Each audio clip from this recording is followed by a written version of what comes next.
तुम्हाला कदाचित कधीच गिटारवरती गाणी वाजवता येणार नाहीत चांगल्या प्रकारे जर का तुम्ही या गोष्टी केल्या नाहीत.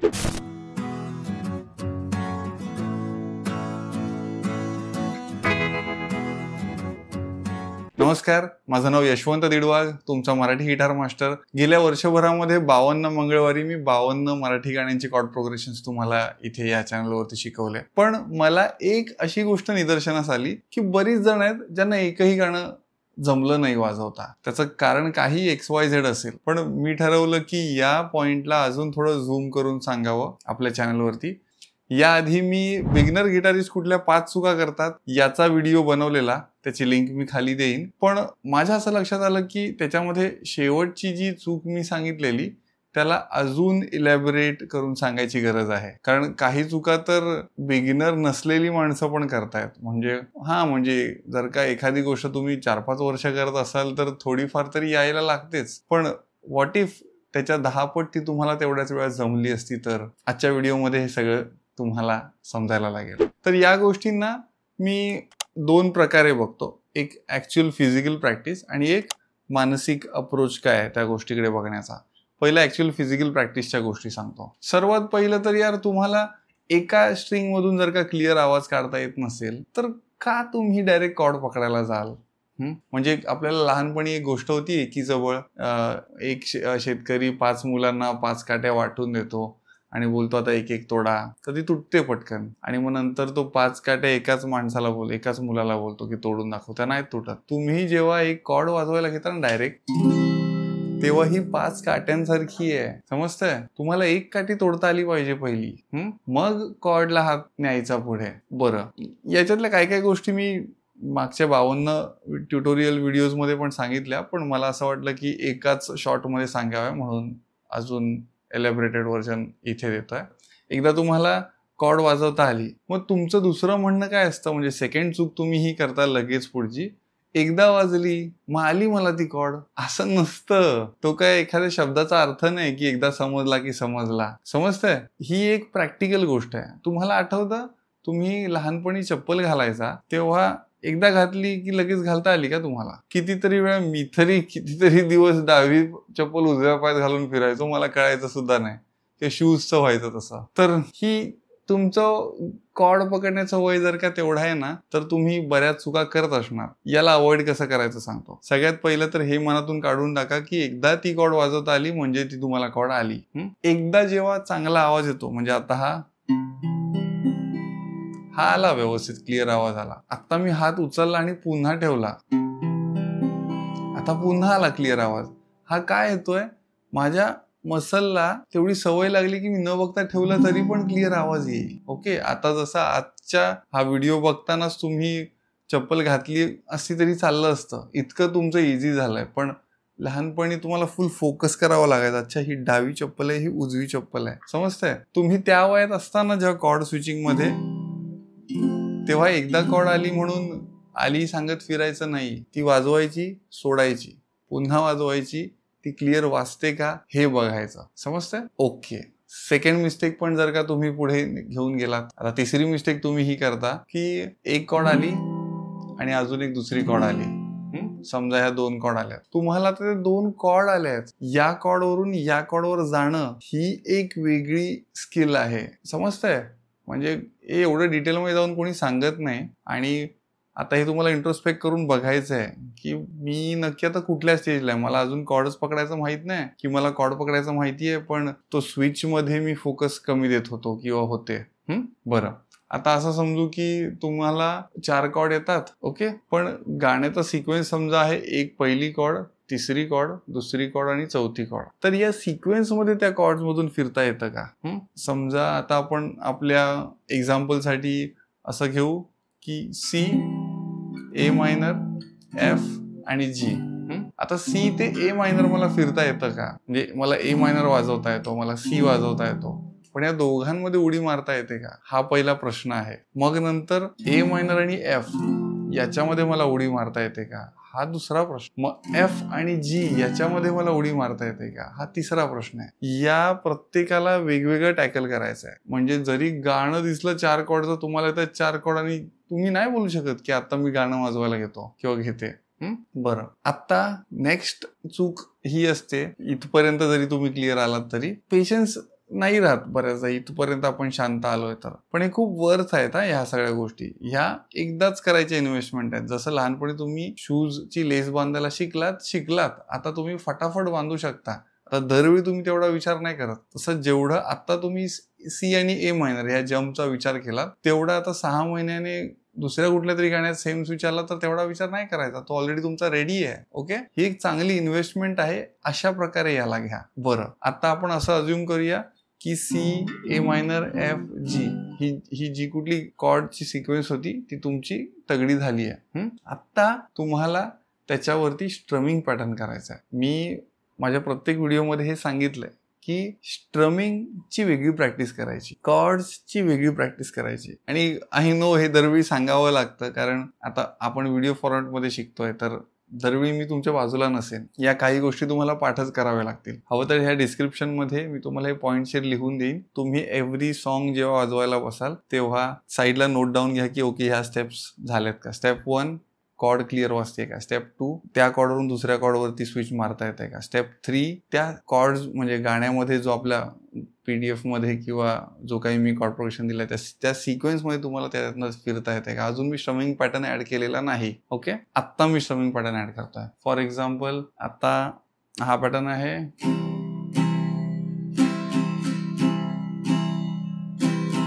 हा कुठलाही XYZ स्ट्रमिंग पॅटर्न आहे समजा. हा पहिला तुम्हाला असा वाजवता येतोय का. आता मी तुमच्याबरोबर बोलता बोलता हा वाजवतोय.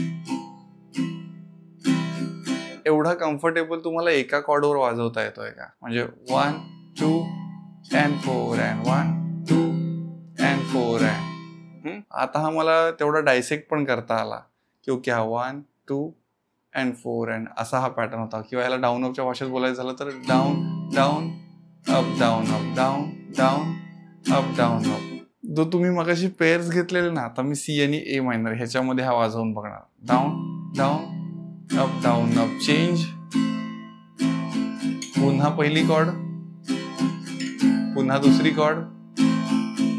समजतंय. आता तुम्हाला माझा हात बघायची गरज नाहीये म्हणूनच मी तो दाखवत नाहीये, कारण ऑलरेडी इतर ट्युटोरियल्स मध्ये तेच करतोय आपण. सध्या या गोष्टी लक्षात ठेवण्यावरती भर द्यायचा आहे म्हणून मी मुद्दाम तिथे कॅमेरा लावलेला नाहीये. सो असं नका करू की अरे यार मला दिसत नाही ह्याचा हात कसा आहे. ओके, आता नेक्स्ट लेअर येते गाण्याची. पहिलं तर ते लिरिक्स शक्यतो पाठ झाले तर चांगली गोष्ट आहे. लिहिलेले बघत असाल तर ऑन द स्पॉट बफर करायची तुमची तेवढी कॅपॅसिटी आहे का ते बघा. आणि असेल तर मग तुम्ही लिरिक्स वाचून पण करू शकता. मला शक्यतो 50-40% गाणं तरी पाठ असेल तर मला बरं पडतं बघून वाजवायला. अगदीच 0% लिरिक्स माहिती आहेत आणि डायरेक्ट वाजवतोय माझ्याच्याने तरी होत नाही हे. आणि आय डोंट ॲडवाइज किती तुम्ही फास्टर मेंदूचे असाल तरी, म्हणजे यांत्रिकरित्या वाजवल्यासारखं नाही वाटलं पाहिजे, थोडं फीलने पण आलं पाहिजे यासाठी. बरं, मग आता ही वेळ आहे की तुमचे लिरिक्स पण रिकलेक्ट झालेत आणि स्ट्रम पण वेगळा येतोय, कॉर्डचा सिक्वेन्स पण येतोय. आता त्या कॉर्डच्या सिक्वेन्सला तुम्ही डाऊन डाऊनने वाजवून बघावं लागेल की 1 2 3 4 सेकंड कॉर्ड 4 थर्ड कॉर्ड 4 4 चौथी कॉर्ड. मी आता 4 कॉर्डच्या याच्यामध्ये वाजवली. आता मी त्याच्यावरती हा पॅटर्न असाच बसतोय का बघणार. 1 2 and 4 and 1 2 and 4 and 1 2 and 4 and 1 2 and 4 and जमतंय मला. येस.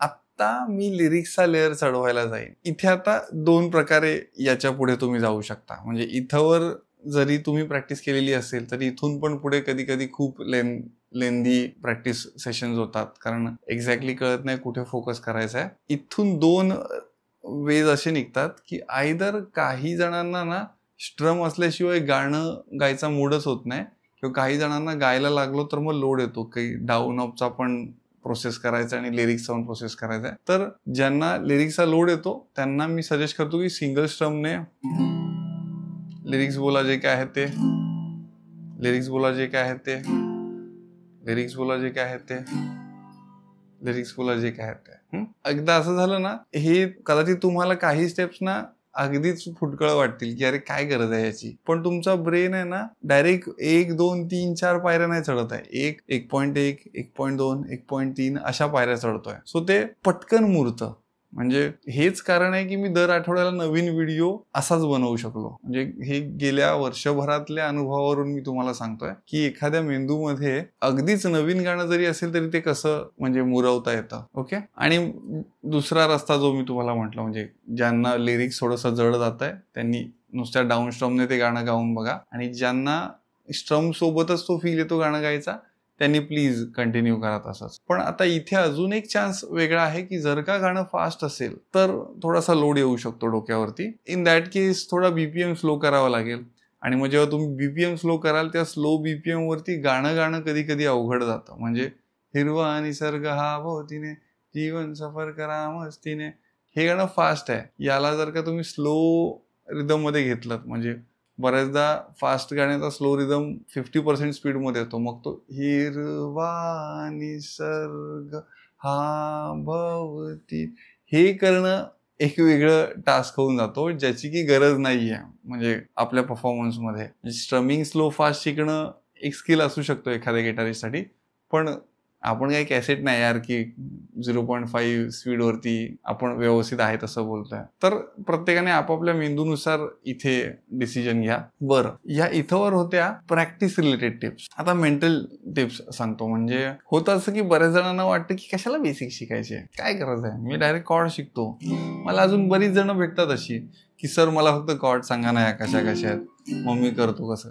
अरे असं नसतं करायचं. म्हणजे दाताच्या डॉक्टरला नुसती दातच तोडायला शिकवले तर नाही चालत, त्याला जरा तरी मसलचं नॉलेज घ्यावं लागतं. कधी काय अडकलं तर काय करणार त्या नुसत्या हाडांच्या नॉलेजचं, नुसत्या दातांच्या नॉलेजचं. हा थोडंसं आगापिछा माहित पाहिजे. त्यामुळे बेसिक्स प्लीज कधीच अवॉइड करू नका. आणि आता हा व्हिडिओ बघून झालाय तर मग मला तुम्ही कधीच नाही विचारणार की सर फक्त कॉर्ड सांगा, मी पुढचं करतो किंवा करते. बेसिक मिस नाहीत करायचे. आणि तुम्हाला सांगतो आतापर्यंत आपल्या कम्युनिटीमध्ये अशी बरीच मुलं आहेत ज्यांनी बेसिक तगडे केले, त्यामुळे आता त्यांना 40-40, 50-50 गाणी वाजवता येत आहेत. आणि त्यांचा तो म्हणजे गाणी येणं आणि ती ऑप्टिमम टाइम मध्ये येणं, कमीत कमी वेळेमध्ये जास्तीत जास्त गाणी परफॉर्म करण्याची लेवल आणणं, हा खरा स्किल आहे यार. म्हणजे एक गाण्याला तुम्ही 4-4 महिने घेऊन बसाल तर याला गिटार शिकणं नाहीत म्हणत, याला इगो म्हणतात स्ट्रेट भाषेमध्ये. मीही त्या इगोला कधीतरी बळी पडलोय, त्यामुळे मी तुम्हाला सांगतोय. बरं, म्हणजे मेंटल पॉइंट मधला फर्स्ट पॉइंट होता की don't take it lightly, basic कराच करा. आणि अजूनपर्यंत जर का तुम्ही म्हणजे हे आय एम व्हेरी शुअर की माझे पीसफुल गिटार फॉर्म्युलाचे स्टुडंट्स हे बघत असतील तर त्यांना ऑलरेडी पोर्शन आहेच की हे जे काही मी सांगितलं तिथंवर येण्याचं. पण जर का अजून तुम्ही सिल्वर मेंबरशिप गिटारगिरीमध्ये जॉईन नसेल केली तर तुम्ही आज बरंच काही मिस करत आहात. म्हणजे हल्ली माझे स्वरकवितांचे शोज सुरू आहेत. आता हा व्हिडिओ रेकॉर्ड करत असताना त्याच्यामध्ये पुण्याचा जो फेब्रुवारीमध्ये शो झाला त्याचं ओपनिंग निखिल वाघमारे यांनी केलं.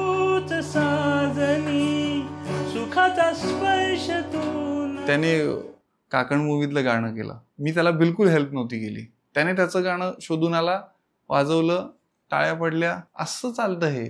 मग मार्चमध्ये डोंबिवलीला एक स्वरकवितांचा शो झाला, तिकडे अक्षय आर्दळकरने वाजवलं, असं चालतं यार हे. आता पुढच्या शोजला माझे दुसरे स्टुडंट्स वाजवतील. आणि हे 2-4 नाही, 40, 50, 100 लोक आहेत आपल्याकडे जे अशी वाजवतात गिटार. बेसिक्स इग्नोर नाही करायचे.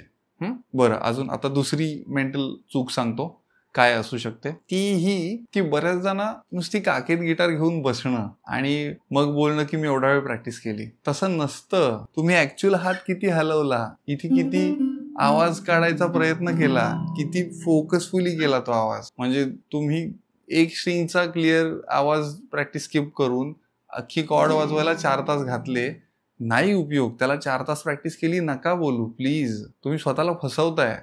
माझं काम आहे तुम्हाला आरसा दाखवणं, दाखवतोय मी. आता म्हणजे ह्या एका लाईनवर डिसलाईक करायचं असेल तर करा, पण लाईक करायचं असेल तर लाईक पण करा. खाली कमेंटमध्ये पण सांगा कुठला पॉईंट पटला असेल तर. आणि कुठला तुमचा गिटारिस्ट मित्र मैत्रिणी असेल तर त्यांना पण हा व्हिडिओ शेअर करा. बरं, आज व्हिडिओ संपला नाही, अजून पुढे आहेत पॉईंट. आणि जसं नुसती काकेत घेऊन गिटार बसलं की त्याला प्रॅक्टिस म्हणत नाही, तसंच मी एवढ्या वर्षापासून गिटार वाजवतोय म्हणून मला एवढं येतं असंही नसतं. मी 6 महिन्याचा गिटार वाजवत होतो तेव्हा माझा मित्र म्हणजे माझ्या बरोबर शिकणारा मुलगा तो माझ्या 10 पट चांगली वाजवायचा. हे दिवसात पण मोजता नाही येत गाईस. तुम्ही किती डेडिकेशनने आणि किती चांगल्या सिक्वेन्सने ह्याला अप्रोच केलेलं त्यावर ठरतं. आणि तुमच्याकडे खरंच वेळ खूप असेल, जो काही तुम्हाला मार्ग वाटतो तो एक्सप्लोर करा. पण वेळ कमी असेल तर प्लीज जे सांगतोय ना तसं करा. तुम्ही सुद्धा निखिल, अक्षय किंवा इतर जी आपली सगळी मंडळी आहेत त्यांच्यासारखी गिटार वाजवू शकता. अश्विनी वाघ आहे, आता अपकमिंग बऱ्याच फिमेल गिटारिस्ट येणार आहेत गिटारगिरीमधून. आता हॅकेथॉनमध्ये बरेच चांगले रिझल्ट दिसत आहेत मला. पहिली गोष्ट तर जर का तुम्ही कम्युनिटी जॉईन नसेल केली तर ती जॉईन करा. आणि कम्युनिटीमध्ये असाल पण हॅकेथॉन किंवा इतर ॲक्टिव्हिटीजमध्ये भाग नसेल घेतला किंवा वीकली कॉलला येत नसाल तर तो घ्या, पार्ट घ्या, तिथे या, परफॉर्म करा. दर वेनेसडेला पण आपला कॉल होतो. आणि सगळ्यात शेवटचा पॉईंट आणि महत्वाचा, टू मच स्वप्नरंजन याचा काहीच उपयोग नसतो. थोडीशी घासावी लागते. मला वाटतंय खूपच डिटेल सांगितलंय मी. तुम्हाला असं वाटतं की कुठला पॉईंट फास्ट सांगितला तर प्लीज खाली कमेंटमध्ये सांगा की हा पॉईंट अजून इलॅबोरेट करा. आणि कुठला एखादा पॉईंट आवडला असेल तर तोही कमेंटमध्ये सांगा की या पॉईंटची मला गरज होती. म्हणजे मला नक्की कळेल की मी उगाचच बडबड केली का खरंच तुम्हाला समजेल असं काही या व्हिडिओमध्ये स्टोअर केलाय. थँक्यू सो मच इथवर पाहिल्याबद्दल. माझ्या स्वरकविताच्या शोजला तुम्ही आलात तर आपल्याला समक्ष बोलता येईल, भेटता येईल. त्याच्याही लिंक्स मी खाली देतो. माझं जे काही कॅलेंडर असेल त्याची, किंवा जो काही संपर्क दुवा असेल तो डिस्क्रिप्शनमध्ये देतो. डिस्क्रिप्शनमध्ये जे काही दिलं ते सगळं वाचा. आवडला व्हिडिओ तर लाईक करा, मित्रांपर्यंत शेअर करा ज्यांना म्युझिक आवडतं, जे 0 पासून सुरू करू इच्छितात. Yes, thank you so much. मी मराठीतून हे सगळं करतोय कारण मला मराठी गाण्यांचं साम्राज्य जगभर पसरवायचं आहे. जय शिवराय.